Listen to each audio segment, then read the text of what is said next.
नमस्कार दोस्तों, स्वागत है आपका हमारे चैनल में। और आज हम डिस्कस करेंगे जीआई टैग के बारे में। तो क्या-क्या बातें डिस्कस करेंगे उसको समझिएगा। व्हाट इज़ जीआई टैग, ठीक है? और summary of GI tag in India. तो जीआई का फुल फॉर्म क्या है? जियोग्राफिकल इंडिकेटर्स, ठीक है? तो भौगोलिक संकेतक इसको के नाम से हिंदी में जानते हैं। और इंडिया में इसकी क्या सिचुएशन है, कितने वस्तुओं को जीआई टैग मिला हुआ है, ठीक है? तो उसका डिस्कशन करेंगे। और इंडिया में 2004-5 से लेकर के अब तक जितने लोगों को बनाया है उसका पूरी लिस्ट जो है उसको मैं सेकंड वीडियो में अपलोड करूँगा। लेकिन अभी थोड़ी-सी हिस्ट्री समझेंगे कि what is actually the GI tag is. शुरुआत करते हैं इंट्रोडक्शन से। अ जियोग्राफिकल इंडिकेटर, जिसको जीआई टैग के नाम से जान रहे हैं, is a name or sign used on certain products which corresponds to a specific geographical location or origin.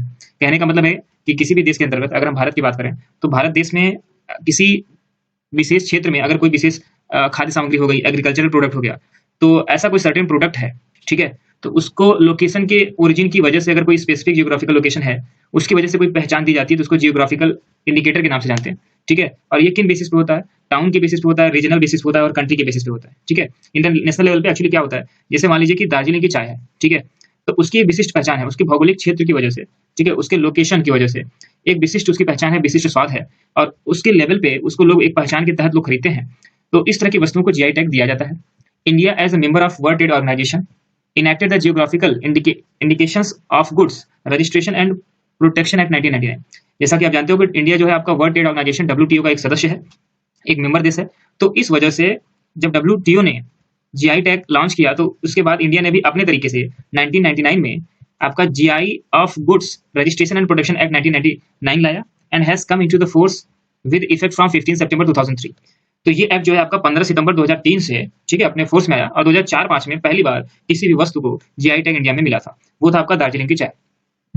अब बात करते हैं कि व्हाट इज जीआई टैग, इसके बारे में थोड़ा सा और डिस्कशन करते हैं। Using geographical indications may be regarded as a certification that the particular product, ठीक है, is produced as per the traditional method, has certain specific qualities और has a particular reputation because of its geographical origin. समझिएगा ध्यान से कि किसी भी वस्तु को जीआई टैग कब मिलता है, उसको सर्टिफिकेट क्यों दिया जाता है, तो उसके पीछे का किसी पर्टिकुलर प्रोडक्ट यदि किसी ट्रेडिशनल मेथड से बनाया जाता हो या फिर उसकी कोई स्पेसिफिक क्वालिटी हो, ठीक है, और वो जो क्वालिटी है उसका उस वजह के जियोग्राफिकल ओरिजिन की वजह से हो सकता है, उसकी रेपुटेशन हो सकती है। तो ये सारी क्वालिटीज हैं जिससे जिसको समझने के बाद ही किसी वस्तु को जीआई टैग दिया जाता है। आप समझिएगा ध्यान से कि इसके लिए कुछ हिस्टोरिकल मूवमेंट भी हो सकता है। जैसे रसगुल्ला जो है उसको लेकर के विवाद चल रहा था कि उड़ीसा और पश्चिम बंगाल में, कि एक्चुअल में हिस्टोरिकल वे में अगर बात की जाए तो फेमस तो दोनों जगह का है, लेकिन जीआई टैग किसको मिले, तो इसको लेकर के कई बार न्यायालय में विवाद भी चलते हैं, ठीक है? तो ये सब चीजें हैं जो आपका जीआई टैग से संबंधित है किसी भी वस्तु को जब दिया जाता है। अब समझिएगा, geographical indications are typically used for the wine and spiriting. कहने का मतलब है, आप समझिएगा कि जियोग्राफिकल इंडिकेशंस जिसको जीआई के नाम से हम जानते हैं वो किन किन क्षेत्रों में दिया जाता है, तो उसको समझते हैं। ये आपका ड्रिंक्स जो अलग अलग तरह के होते हैं, अगर उसमें कोई विशेष उसमें स्पेसिसिटी पाई जाती है तो उसके लिए दिया जा सकता है। फूड स्टफ है, कोई खाने की सामग्री उसके लिए दिया जा सकता है, ठीक है? इसी तरह से एग्रीकल्चरल कोई प्रोडक्ट है, जैसे आम हो गया, अल्फांसो आम हो गया, इसको 2018 में इंडिया के द्वारा जीआई टैग दिया गया था। तो अलग अलग चीजें हो गई। और हैंडीक्राफ्ट हो गया, कोई ऐसी चीज जैसे कि साड़ी हो गई कहीं की, ठीक है, और कहीं का और कोई वस्त्र हो गया, पहनावा हो गया, तो उसको दिया जा सकता है। या फिर किसी इंडस्ट्रियल प्रोडक्ट को भी जीआई टैग दिया जा सकता है, ठीक है? तो जैसे आयरिश वाइन है, उसको जीआई टैग मिला हाल ही में। तो ये सब तरीके होते हैं जिन क्षेत्रों में आपका जीआई टैग मिलता है, ठीक है, और जिन वजहों से मिलता है, ठीक है, उसके जियोग्राफिकल ओरिजिन की वजह से मिलता है, उसका एक पर्टिकुलर रेपुटेशन होता है, उसकी स्पेसिफिक क्वालिटी होती है, उसका ट्रेडिशनल मेथड ऑफ मेकिंग होती है, प्रोड्यूसिंग। तो ये सारी वजह से जीआई टैग दिया जाता है। अब थोड़ी सी बात करते हैं जो जीआई टैग है, डब्ल्यूटीओ के एग्रीमेंट के हिसाब से उसको कैसे हम डिफाइन करते हैं, या फिर ये समझे कि इंटरनेशनल लेवल पे ऐसी कौन सी संस्था है जो आपका जीआई टैग देती है, ठीक है, या उसके लिए कौन से नियम बनाए गए हैं, समझिएगा। तो GI have been defined under the Article 22 first of the WTO Agreement on Trade Related Aspects of Intellectual Property Rights, जिसको ट्रिप्स एग्रीमेंट के नाम से जानते हैं। तो WTO एग्रीमेंट जिसको ट्रिप्स एग्रीमेंट के नाम से जानते हैं, तो उसमें आर्टिकल 22 फर्स्ट में ये कहा गया है कि indications which identify a good as originating in the territory of a member or a region or a locality in that territory where a given quality, reputation or characteristic of good is essentially attributable to its geographic origin। Simple भाषा में हम समझते हैं कि इनके हिसाब से जो भी आपके मेंबर कंट्रीज हैं, ठीक है, उनके क्षेत्र में यदि कोई विशिष्ट भौगोलिक क्षेत्र की वजह से कोई भी चीज वहां पे उत्पादन होता है, उसकी क्वालिटी वहां की वजह से है, तो उसको जीआई उस गुड की कैरेक्टरिस्टिक के लिए और उसके क्वालिटी और रिपुटेशन को बनाए रखने के लिए उसको क्या किया जाता है, जीआई टैग दिया जाएगा। इसके पीछे का रीजन ये है कि ताकि उसकी गुणवत्ता बनी रहे, ठीक है, उस पर उसका अधिकार रहे और यदि कोई इसको कॉपी करता है तो ये समझा जाए कि भैया देखो ओरिजिनली जो है वो कहाँ का है, ठीक है। और इसमें कई ढेर सारे पनिशमेंट के भी प्रावधान है। जैसे अगर मान लीजिए कोई किसी भी जगह का कोई भी चीज फेमस है और दूसरा बंदा बिना उनके अनुमति के वो चीज बना रहा है, ठीक है, तो उसके लिए कई ढेर सारे पनिशमेंट के इशू भी होते हैं। जैसे 6 महीने से लेकर के 3 साल तक आपको जेल हो सकती है, 50,000 से लेकर के 2 लाख तक आपको मुआवजा भी देना पड़ सकता है। तो ये सारी चीजें हैं। तो इंटरनेशनल लेवल पर भी यही चीज है कि अगर कोई देश के पास कोई जीआई टैग मिला हुआ है, जैसे दार्जिलिंग चाय जो है, अगर कोई विदेश में भी अगर इसी वैरायटी कोई चाय पाई जाती है, ठीक है, और वो अगर दावा करे कि भैया देखो मैं भी इसी टाइप की चाय बेचता हूँ, इसी क्वालिटी की, तो उस पर दार्जिलिंग का ही अधिकार होगा, दार्जिलिंग टी का ही अधिकार होगा, ठीक है। हाँ, एक काम हो सकता है कि वो उनसे परमिशन लेके देखिए क्वालिटी मेरी भी वही है, हम आपके नाम से बेचना चाहते हैं, तो उस हिसाब से अगर वो टाइप करते हैं वो एक अलग मुद्दा है, ठीक है। लेकिन जो इंटरनेशनल एग्रीमेंट है वो आपका मैंने बता दिया। अब समय समय पे जो जीआई टैग होता है उसके लिए आपको रजिस्ट्रेशन करवाना पड़ता है, ठीक है। कोई भी जैसे कि एक पर्टिकुलर क्षेत्र में कोई भी चीज हो रही है, ठीक है, तो उसके लिए पहले सरकार को संज्ञान में लेना पड़ता है, जो आपका ऑथराइज्ड मिनिस्ट्री है उसको संज्ञान में लेना पड़ता है, रजिस्ट्रेशन कराना पड़ता है, फिर उसके बाद अप्रूवल मिलता है।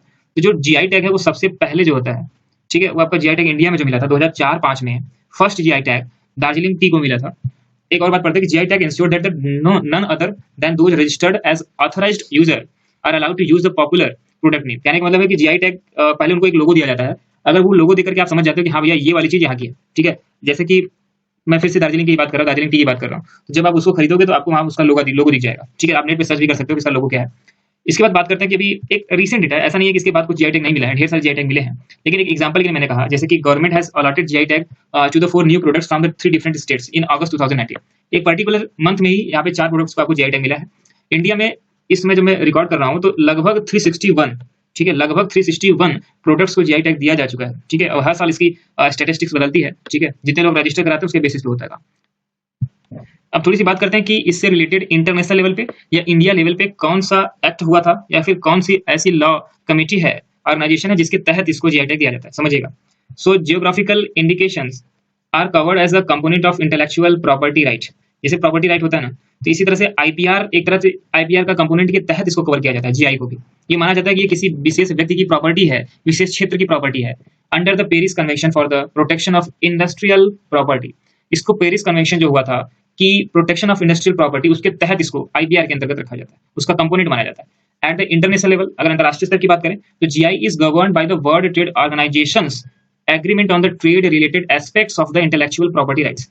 तो इंटरनेशनल लेवल पे जीआई को जो गवर्न करता है वो डब्ल्यूटीओ की एक संस्था है, जो एग्रीमेंट है आपका ट्रिप्स एग्रीमेंट, उसके तहत इसको इंटरनेशनल लेवल पे जीआई टैग को गवर्न किया जाता है। अगर इंडिया की बात करें तो जीआई टैग, क्योंकि आप जानते हो कि डब्ल्यूटीओ का सदस्य देश है इंडिया, तो इसी के अंतर्गत इंडिया ने 1999 में indication of goods, geographical indication of goods registration and protection act 1990 के तहत इसको अपनाया था, which came into the force with the effect from the September 2003, जो कि सितंबर 2003 से अपने इफेक्ट में आया।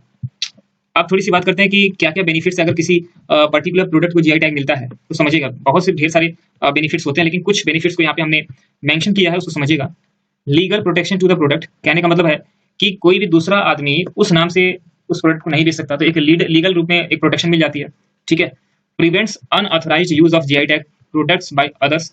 अब कोई अनऑथराइज्ड तौर पे, ठीक है, अगर जीआई टैग उस जीआई टैग का यूज करता है तो वो आपका इलीगल माना जाएगा, तो उसको प्रिवेंट करने का भी जो मोटो है वो आपका बेनिफिट होता है। It helps consumer to get quality product of desired trades and is assured of authenticity. कहने का मतलब है कि अगर किसी भी पर्टिकुलर प्रोडक्ट को आप खरीदना चाहते हो, ठीक है, तो उसमें आप कैसे समझोगे कि ये वाली सबसे बेस्ट है या फिर ये एक्चुअल में यही चीज है, तो उसके लिए जो आपका इंपॉर्टेंट होता है वो आपका जीआई टैग होता है, ठीक है। लोग जीआई टैग को देख करके, उसके लोगो को देख करके, उसको मोनो को देख करके समझ जाते हैं कि हाँ ये जीआई टैग वाला ही है, ठीक है। उसके बाद है आपका promotes the economic prosperity of producers of GI tag goods by enhancing their demand in the national and international market.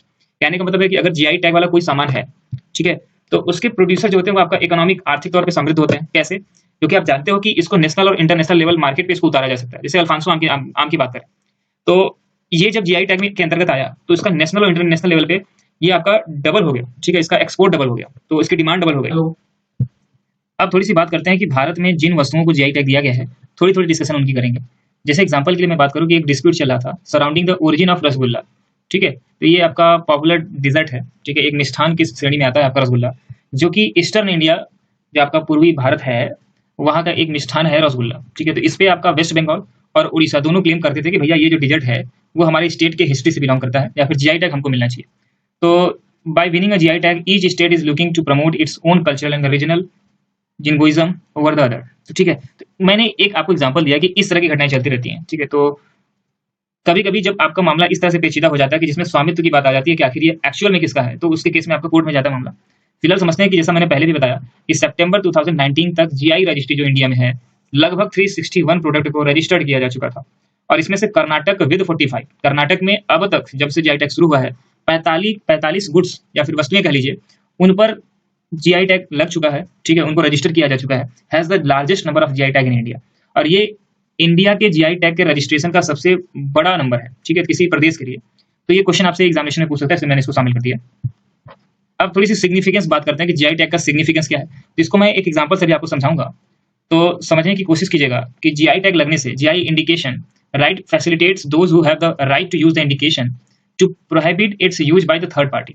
अगर जीआई टैग जिसको मिला हुआ है वो आपका तीसरी पार्टी जो कि इसका प्रोडक्शन करने वाली है, उसी के नाम से, ठीक है, और उस क्वालिटी का दावा करती है, तो उसको थर्ड पार्टी को इस तरह का कोई अधिकार प्राप्त नहीं होगा, ठीक है।